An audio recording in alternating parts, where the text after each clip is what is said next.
Много е грозно, когато косата е на плитки. Кой каза, бе? Кой каза? Ще ви кажа кой. Едно момиче в коментарите ми беше написала: много не обичам, когато косата ми е след плитки. Много грозно става. Маци, какво става, бе? Всичко наред ли е? Опитах се да отговоря на коментара, обаче си е забранила. Нали знаете как го правят? Много грозно. Сега аз ще си разплета плитките пред вас. Гръмнала съм, защото тук що ставам. Да ви покажа всъщност колко е яко. В смисъл, буквално е най-якото нещо. Спиш така и се събуждаш с прическа и е супер сладко.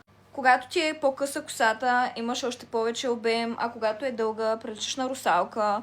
Look at that. Това грозно. Сбъркани ли сме? Няма нищо по-хубаво от това косата ти да изглежда добре, без да си я тормозил. Имам предвид без преси, без маши. И така, може да ми напишете, вие харесвате ли как изглежда косата след плитки? Аз обожавам. Ама честно, как няма?